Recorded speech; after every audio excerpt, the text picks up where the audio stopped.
Hello friends, today we are going to see the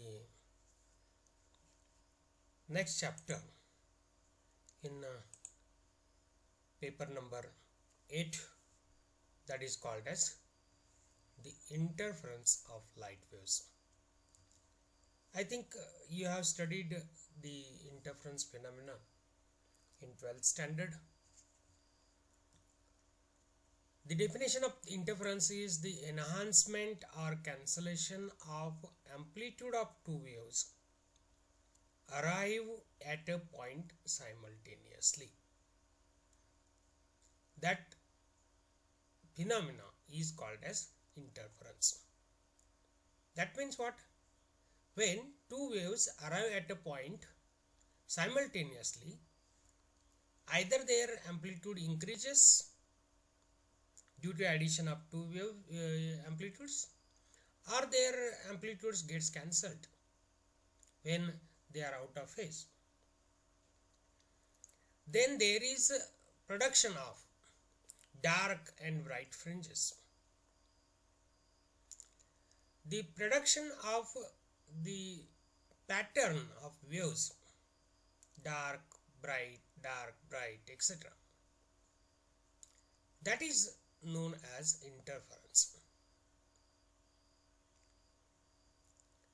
As we know that Huygens proposed the wave theory of light, that means light behaves as a wave nature. Before that, we all the physicists supposed that light is a consist of the particle nature.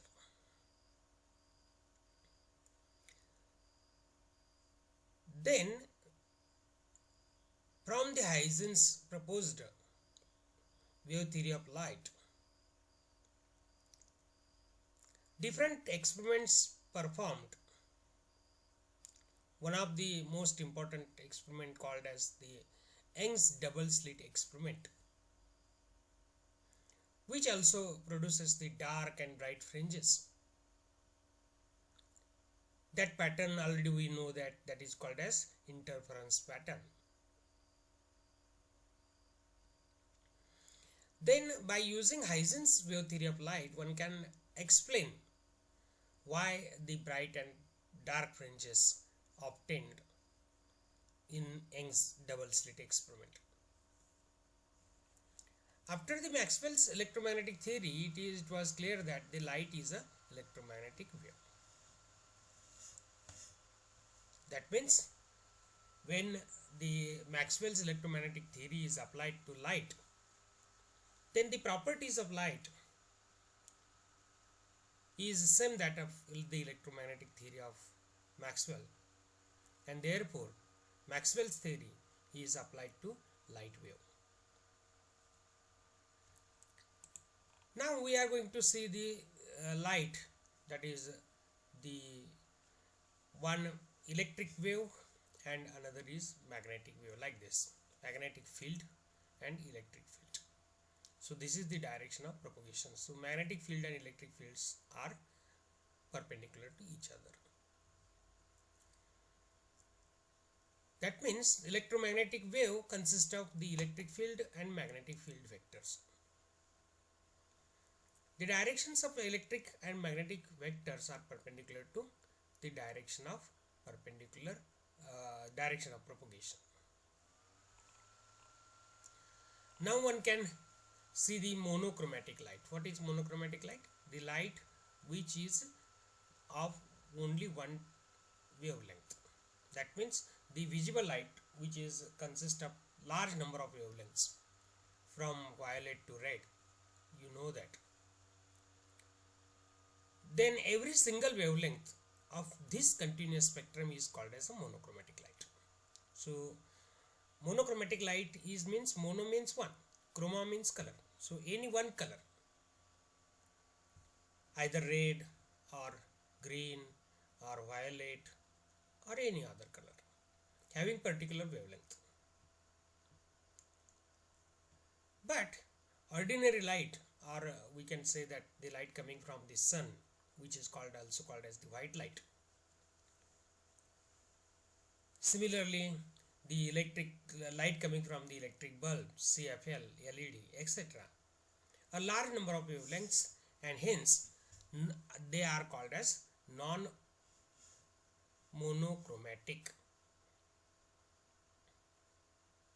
But when we enlight the sodium lamp produces only yellow color light.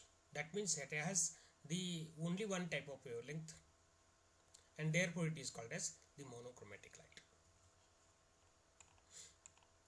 Then already we know that the polarized light and unpolarized light. In the last video you may refer those videos where you can understand the polarization of light and unpolarization of light, that means the natural light. Now we can understand first of all what is the phase difference and the coherence. So here the phase difference means what?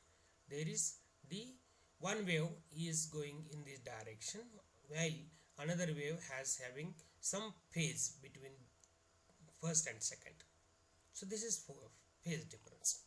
And coherence means if two or more waves of same frequencies are in phase or have the constant phase difference, those waves are called as the coherent waves.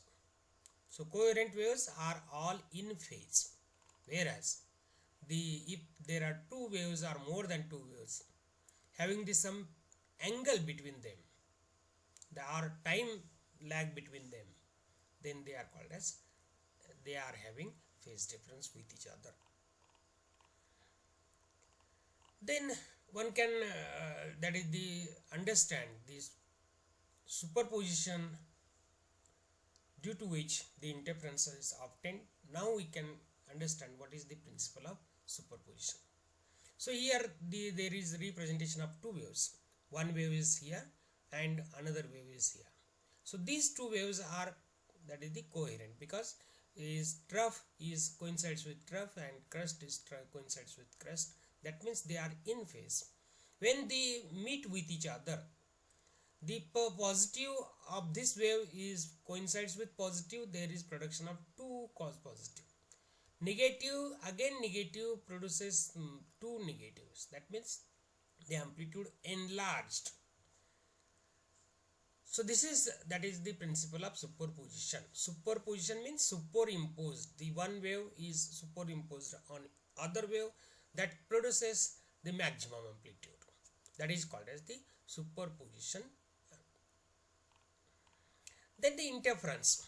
So here the interference can observe when the two wavelengths are out of phase. These two wavelengths are out of phase, their amplitudes gets cancels. Here the negative amplitude cancelled with the positive amplitude. Therefore there is the resultant amplitude is 0. Similarly here positive amplitude is cancelled with the negative. Negative amplitude cancels with positive. Positive amplitude cancels with negative. So the resultant amplitude is 0 because they are, both the amplitudes are out of phase and therefore they cancel with each other. So this is the theory of the that the superposition we not need for your syllabus, because nowadays this syllabus is our examination based on the multiple choice, and therefore we cannot go for in details, that is the phase difference and path difference. So interference, classification of the interference that is the interference can be produced by using division of wavefront as well as division of amplitude. So what is the division of wavefront? In this class of the interference, the wave from originating from the common source is divided into two parts by employing the mirrors, prisms and lenses on the path. The two wavefronts, thus separated transverse unequal paths, are finally brought together to produce the interference pattern. As we know, the interference produced in the Young's experiment you already studied, that Young's experiments consist one prism, that is called as the biprism, having the maximum angle. That biprism produces two virtual images, virtual sources S1 and S2, as S is the original source of light, and S1 and S2 are the two virtual sources. These two virtual sources, when they send the that is the light waves, they interfere with each other and finally produce the interference pattern. Such type of the production of amplitude or production of interference is called as the division of wavefront. So only one light source is used and then produced the two virtual sources, that is called as the division of wavefront. In division of amplitude, in this class of the interference, the amplitude or intensity of incoming beam divided into two parts, partial reflection and partial diffraction.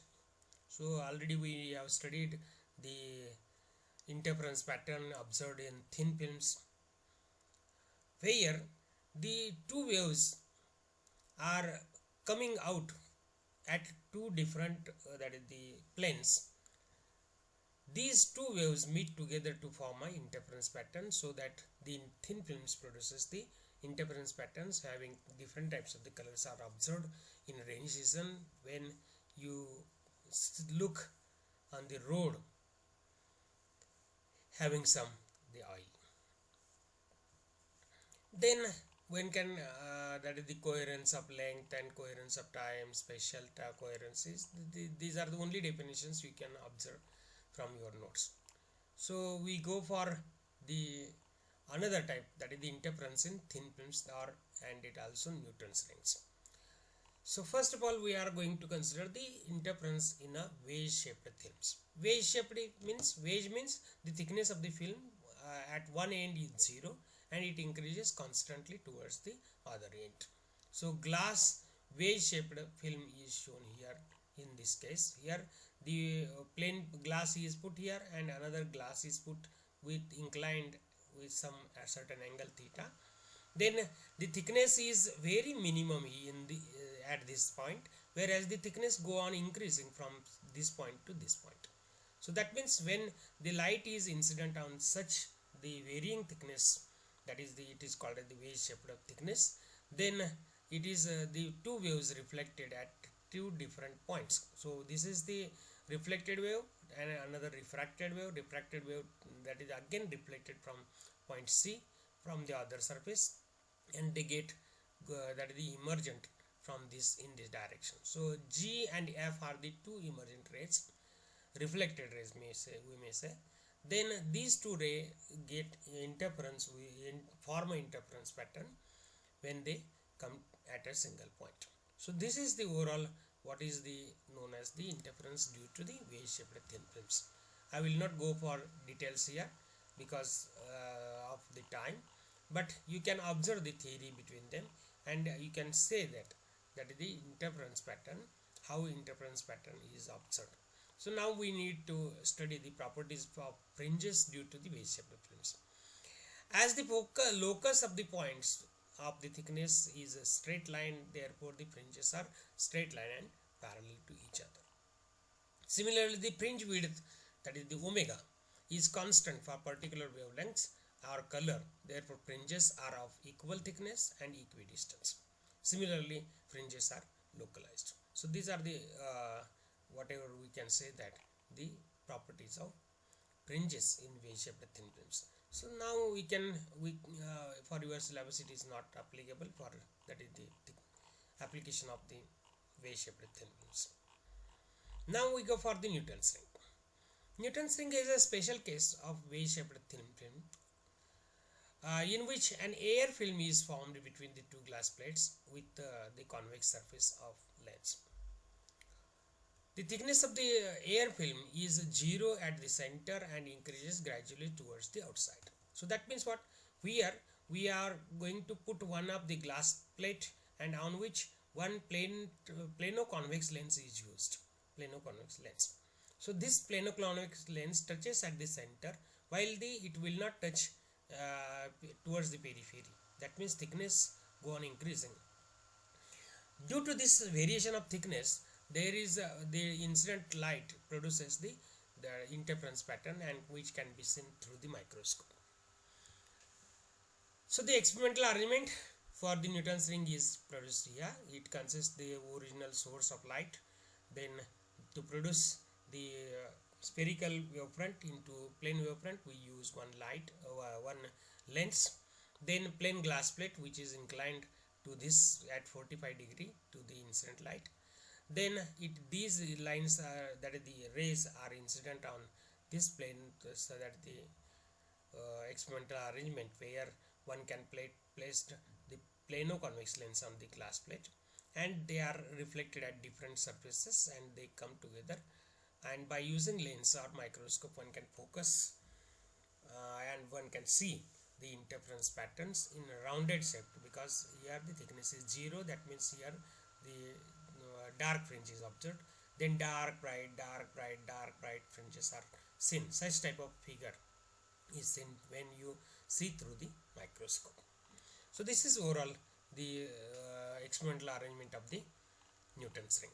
So this is the bright, why this is theory is given here, why bright and the dark fringes are observed.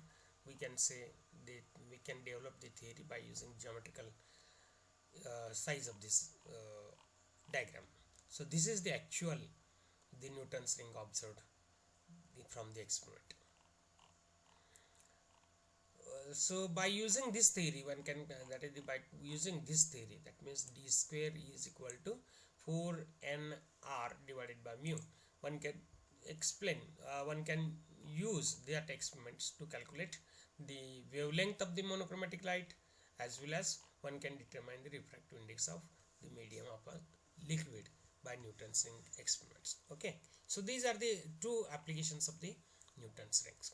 So I think this has been covered shortly, but it is very important to note down that one can see the applications of the interference, what is interference, then superposition of theory, then one can that is the in phase, out of phase, coherence, what is the division of amplitude, what is division of wavefront, and then that is the two types of the fringes were obtained from wave-shaped thin films. The special case of the wave-shaped thin film is the Newton's ring.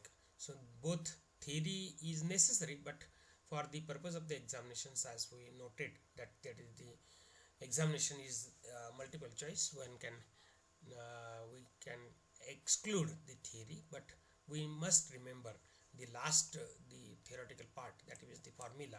You must understand how that formula comes and what is the use of that formula. So for the wavelength measurement one can use this formula, one can use that is to calculate the refractive index, one can use this formula. So by using the both the formulas which are derived in the theoretical part of the, this is the theoretical part of the Newton's ring. So one can calculate the refractive index as well as the wavelength of the light. So this is overall the interference for your syllabus. I think this syllabus is completed from my side, as the less time we have fastly completed the two chapters, polarization and the interference. But as far as examination is concerned, you must look at the multiple choice provided by me, and again for the purpose of the detailed explanations, there will be a notes provided to you, all of you. You go through the notes and then study well for the examinations. So best of luck from my side examination, and for all of you, you may score higher mark as well as you may success in your life. Thank you very much.